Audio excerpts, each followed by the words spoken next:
আপনি দেখুন, এই যে ডক্টর পিনাকিকে নিয়ে আমি এখন কথা বলছি, এই কথাটা আপনারা যদি পিনাকি সাহেবের গত কয়েকদিনের ভিডিও দেখেন, শাহেদ আলমের ভিডিও দেখেন, আমার ভিডিও দেখেন, বাংলাদেশের ডক্টর জাহিদের ভিডিও দেখেন, মোরালেস দেখবেন 19-20। হয়তো তারা একটা কথা আগে বলেছে, তারপর আমি বলেছি, অথবা আমি আগে বলেছি, তারা বলেছে। এবং বাংলাদেশে এই কয়দিনের ডক্টর ইউনূসের সাহেবের যে সিদ্ধান্তগুলো দেখেন, জামাতের সিদ্ধান্তগুলো দেখেন, বিএনপির সিদ্ধান্তগুলো দেখেন, আমাদের এই বক্তব্য অনুযায়ী কিন্তু তারা অনেক কিছু, তাদের ধ্যান ধারণা, চিন্তা চেতনা, তারা যেভাবে পরিবর্তন এনেছেন, একই সঙ্গে রাজপথে যারা কথা বলেন, তরুণ রাজনীতিবিদ, তারা সবাই কিন্তু এই আমরা যেভাবে বলছি ওইভাবেই কিন্তু এখন দাবি দেওয়াগুলো সামনে চলে এসেছে। এখন এই কথাগুলো ডক্টর ইউনূস আসছেন, তার বিরুদ্ধে কেউ কথা বলতে চায়নি, কেউ না কেউ তো বলতে হবে, কিন্তু বিনিময় কি হলো?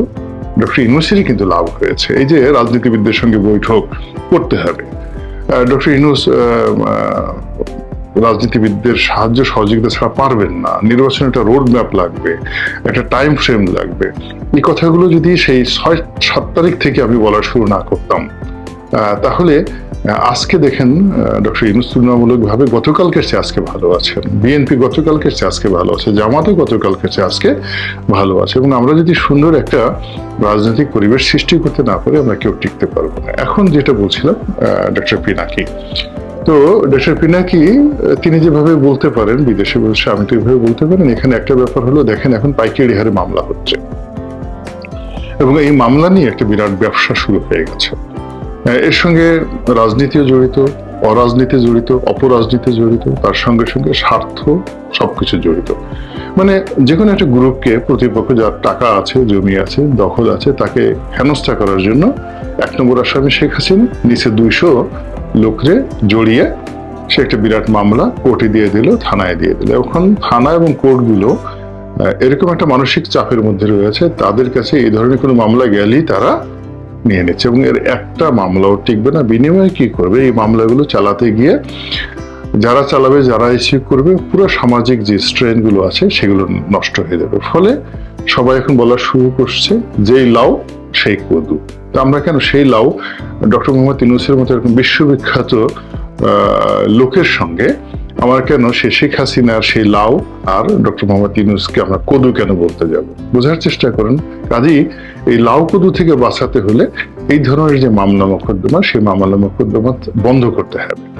এবং বিএনপি এখন বলছে যে না, কোনো মামলা গেলেই নেওয়া যাবে না, জিডি এন্ট্রি করেন, তদন্ত দেন, তদন্ত দিয়ে তারপর শেষে যদি সত্য প্রমাণিত হয় তারপর সেটা মামলা করেন। আর অথচ এরকম শত শত হাজার হাজার মামলা যদি হয়ে থাকে, তাহলে আওয়ামী লীগ যেভাবে মামলা করেছে, গায়েবী মামলা করেছে, তাহলে এই জমানাতে ডক্টর ইউনূসের সঙ্গে তাদের পার্থক্যটা কি হলো? এই হলো এক। 2 নম্বর হলো যে আগামীতে যে বিপত্তি আসতে পারে, একটা জিনিসের মধ্যে স্মরণ করতে হবে যে যারা উর্দি পড়ে, যেমন আনসার, বিজিবি, এমনকি গ্রামের চৌকিদার, মিলিটারি অর্থাৎ সেনাবাহিনী, পুলিশ, এদের কিন্তু উর্দি সংক্রান্ত একটা নিদারুণ ইউনিটি আছে। আপনি একজন পুলিশের কনস্টেবলকে অপমান করেন, আইজি সাহেব ওটা যতদিন চেয়ারে বসে থাকবে আপনাকে কিন্তু সে কখনোই ছাড় দেবে না। আপনি একজন আইজি সাহেবকে অপমান করেন, এটা যদি প্রকাশিত হয়ে যায়, একবার অজপাড়া গায়ের যাকে বলা হয় একজন কনস্টেবল 20 বছর পরে হলে আপনাকে ঘৃণা করবে। ঠিক সেনাবাহিনীর মধ্যে একই অবস্থা।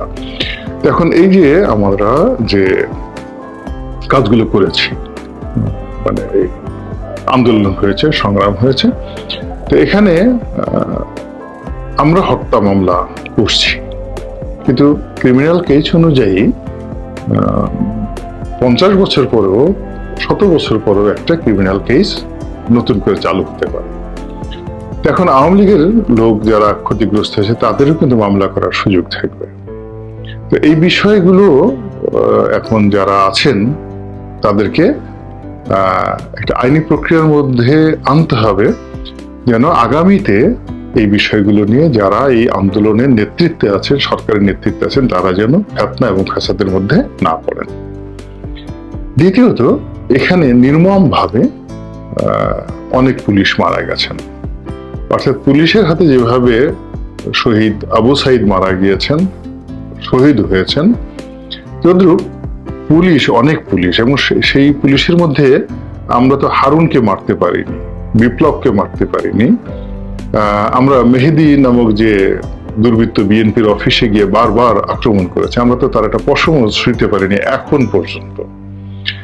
এরপরে হাবিব কোথায়, মেট্রোপলিটন হাবিব কোথায়, মুনির কোথায়? অর্থাৎ যারা এই পুরো বাহিনীটিকে তছনছ করে ছেড়ে দিয়েছে, আপনি যদি 100 এরকম ক্রিমিনাল প্রকৃতির আওয়ামী পান্ডা ধরেন, আমরা তো এখনো তাদের একটা পশমও স্পর্শ করতে পারিনি। কেউ বলছে হারুনকে গণপিটুনি দেওয়া হয়েছে, হারুন ওখানে আছে ওখানে আছে, কিন্তু এখন পর্যন্ত আমরা কিচ্ছু করতে পারিনি তাদেরকে, এবং ভবিষ্যতে যে করতে পারবো সেটা আজকের দিন পর্যন্ত তার কোনো নমুনা নেই। কিন্তু আলটিমেটলি দেখেন যারা ক্ষতিগ্রস্ত হয়েছে বেশিরভাগ ক্ষেত্রে সাব ইন্সপেক্টর এবং কনস্টেবল। তো সাব ইন্সপেক্টররা অনেকে ঘুষ ঠুস খেয়ে ঢাকাতে বাড়ি ঝাড়ি করে, খুব অল্প, কিন্তু কনস্টেবলরা বিশ্বাস করেন, আমাদের দেশে কনস্টেবলরা সব মিলে যদি 2,30,000 থাকে তাহলে প্রায় 1.5 লাখের মতো কনস্টেবল। এরা যে বেতন পায়, ভাতা পায়, মানবতার জীবনযাপন, সেই ট্রাফিক সার্জেন্ট থেকে শুরু করে, একটা মানুষ এ যুগে কেউ 2 টাকা ঘুষ খায়? আমরা ট্রাফিক পুলিশের একজন কনস্টেবল একটা রিক্সাওয়ালার কাছ থেকে 2 টাকা ঘুষ খাচ্ছে, ওর যে বেতন ভাতা সেই অনুযায়ী কিন্তু এই সমাজ অনুযায়ী সে চলতে পারে না। আমি একটা ঘটনা জানি যে এক পুলিশ কনস্টেবলের এইখানে মারা গেছে, তার লাশ ঢাকা থেকে নেওয়ার মতো, গ্রামে নেওয়ার মতো ভাড়া সেই পুলিশ কনস্টেবল পরিবারের কাছে ছিল না। প্রমাণ চান, নাম, ঠিকানা, পরিবারের সবকিছু সব আমি দিয়ে দেব। ফলে অন্য একজনের কাছে তার স্ত্রী সেই এই কথা জানার পরে অন্য একজন লোক তাকে 15,000 টাকা দেওয়ার পরে এই ঢাকা থেকে সেই লাশ নেওয়া যাওয়া হয়েছে সেই কনস্টেবলের। এরকম দুঃখজনক ঘটনা অনেকগুলো ঘটেছে। আমরা পুলিশ যে সকল অপকর্ম করেছে সেই অপকর্মগুলোর সমস্ত ডিটেলস আমরা জোগাড় করছি এবং আমরা আবেগ তৈরি করছি, কিন্তু পুলিশের মধ্যেও ঠিক এইভাবে হোয়াটসঅ্যাপে, ফেসবুকে, তাদের মধ্যে যে ইন্টারনাল গ্রুপগুলোতে আছে তাদের বিরুদ্ধে যে নৃশংসতাগুলো চালানো হচ্ছে, সেখানে চালানো হয়েছে সেই জিনিসগুলো নিয়ে কিন্তু তারা ক্রমশ বিক্ষুব্ধ হয়ে উঠছে, এবং যখনই তারা সুযোগ পাবে তখনই কিন্তু এইগুলো নিয়ে মামলা করবে। আর মামলা করবে কাদের বিরুদ্ধে? যারা এই আন্দোলনে নেতৃত্ব দিয়েছেন। এই কথাই ডক্টর পিনাকি বলেছেন। এই কথাটা আমি অনেক আগে বলতে চেয়েছিলাম, কিন্তু দেশের এই অবস্থাতে আমি যদি বলি তাহলে অনেকে জাস্ট সেটাকে স্বাভাবিকভাবে গ্রহণ করতে পারবে না। এই জন্য ডক্টর পিনাকির যে ডক্টর বলি মাঝে মধ্যে, সে বোধহয় পিএইচডিও করতে যাচ্ছে, তো তার মুখ দিয়ে আসার পর আমি এই কথাটা নিরাপদ নিশ্চিন্তে বলতে পারলাম যে থানাগুলো, বাংলাদেশে প্রায় 400 থানা ভাঙচুর হয়েছে, এরপরে 400 থেকে 500 গাড়ি পুড়িয়ে দেওয়া হয়েছে। তো যেখানে ময়লার গাড়ি পোড়ানোর জন্য মির্জা ফখরুল সাহেবকে জেলে যেতে হয়েছে, পুলিশের গাড়ি নয়, ময়লার গাড়ি, তো সেখানে পুলিশের 400 গাড়ি পুড়িয়ে দেওয়া হয়েছে। এটার জন্য আপনি কি মনে করেন মামলা হবে না?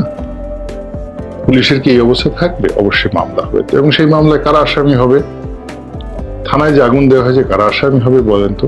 ওই জায়গাটা ডাক্তার পিনাকি যে প্রশ্ন করেছে, বর্তমান প্রেক্ষাপটে এই প্রশ্নের মূল্য 1000 কোটি টাকার চাইতেও বেশি। এই প্রশ্নের এই জায়গাটি নিষ্পত্তি করতে হবে বর্তমান সরকারের যারা আইনজ্ঞ রয়েছেন, আইনের বিষয়ে যাদের বিশেষ জ্ঞান রয়েছে, কি করে আগামী দিনগুলোতে এই আন্দোলনে যারা নায়ক, সরকার যারা পরিচালনা করছেন, তারা তো মূলত আমাদের উপকার করার জন্য এসেছেন। আমাদের উপকার করতে গিয়ে তাদের যদি কাপড় চোপড় না থাকে শরীরে, তাদের যদি জেলে যেতে হয়, তাহলে ভবিষ্যতে কেউ তো উপকার করতে আসবে না। এবং অনেকে বলেন যে কিছু গাছ আছে, উপকারী গাছ, যেগুলোর চামড়া মানুষের জন্য উপকারী। তো এই উপকারী গাছের কাছে গিয়ে দেখবেন তাদের শরীরে চামড়া থাকে না। আমাদের সমাজও আপনি যখনই কোনো কাউকে উপকার করতে যাবেন, উপদেশ দিতে যাবেন, ভালো কথা বলতে যাবেন, সঙ্গতের কারণে তারা প্রথমে আপনার চামড়া খুলে নিয়ে যাবে। সত্য কথা বলতে গিয়েছে অনেক ওলি আল্লাহ, অনেক নবী, অনেক রাসূল, দেখা যাচ্ছে তারা কারো কোনো ক্ষতি করে নাই, খালি শুধু বলেছে যে তোমরা আল্লাহকে মানো, আল্লাহকে মানো, লা ইলাহা ইল্লাল্লাহ, আল্লাহ ছাড়া অন্য কোনো ইলাহা নেই। দেখেন তো, এই সাধারণ এই একটা কথার জন্য কোনো মানুষকে ক্রুশবিদ্ধ করে একের প্রকাশ্য জনপদে দাঁড় করিয়ে তাকে ক্রুশবিদ্ধ করে কেউ মারে? হযরত ঈসা আলাইহিস সালামকে তো এইভাবেই মারা হয়েছে। হযরত ইয়াহিয়া আলাইহিস সালাম, হযরত জাকারিয়া আলাইহিস সালামকে কেন মারা হয়েছে? আল্লাহ রাসূলকে সেই ইট পাটকেল মেরে মেরে তাকে রক্তাক্ত করে তাকে দেশ থেকে তাড়িয়ে তার প্রতি যে নির্মমতা চালানো হয়েছে, সেই নির্মমতা পৃথিবীর অন্য কোনো মহামানবের উপর চালানো হয়নি। কেন? তিনি এই একটা উম্মাহ তৈরি করতে চেয়েছেন, মুসলিম উম্মাহ তৈরি করতে চেয়েছেন। তিনি তার অনুসারীদেরকে জান্নাতে নেওয়ার চেষ্টা করেছেন, ভালো পথে নেওয়ার চেষ্টা করেছেন, এবং তার বক্তব্য কারো বিরুদ্ধে না। তিনি কারো পিছনে লাগেননি, কারো একটা সম্পত্তি হরণ করতে চাননি, কারো পদ পদবি হরণ করতে চাননি। তিনি শুধু বলেছেন লা ইলাহা ইল্লাল্লাহ মুহাম্মাদুর রাসূলুল্লাহ, এই সাধারণ কথাগুলো। তো সেই দিক থেকে এখন এই জমানাতে যারা উপকার করতে আসছেন তাদের অনেককেই শত্রু হতে হবে আগামী দিনে, এটা সত্য। কিন্তু সেই শত্রুতারা যেন একটা সহনীয় অবস্থার মধ্যে থাকে এবং সেই শত্রুতা যেন তারা মোকাবেলা করতে পারেন। বিশেষ করে এই তরুণ প্রজন্মের সারা বাংলাদেশে যে সমন্বয়, বিভিন্ন স্কুল কলেজ মাদ্রাসা থেকে শুরু করে প্রায় লক্ষাধিক তরুণ এবং তরুণী যারা এই অভ্যুত্থানের জন্য নিজেদের জীবন বাজি রেখে রাস্তায় এসেছেন এবং তারা নিজ নিজ সমাজে সংসারে ইতিমধ্যেই পরিচিত হয়ে পড়েছেন, অ্যাবাউট 1 লাখ। এখন এই 1 লাখ তরুণ এবং তরুণীকে আপনারা কিভাবে রক্ষা করবেন এবং বর্তমানে কিভাবে প্রোটেকশন দিবেন, ভবিষ্যতে কিভাবে প্রোটেকশন দিবেন, যেন তারা কোনো অবস্থাতেই ভবিষ্যতের পুলিশ দ্বারা ক্ষতিগ্রস্ত না হয়।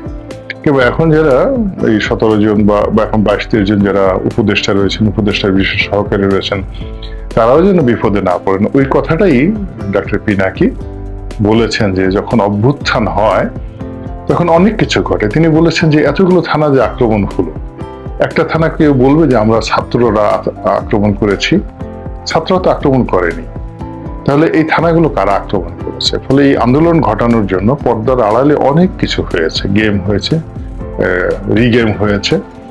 তো সেই বিষয়গুলো তিনি ইন্ডিকেট করেছেন এবং তিনি ভবিষ্যতে হয়তো, আমি মনে করি যে এটা আরো ইন ডিটেলস বলবেন। তো এই বিষয়গুলো নিয়ে কিন্তু আগামীতে খোলা হবে, ফাইল খোলা হবে, এই বিষয়গুলো নিয়ে আগামীতে নাড়াচাড়া হবে এবং সেই নাড়াচাড়া যেন কোনো অবস্থাতে নিরীহ মানুষকে ক্ষতিগ্রস্ত না করে।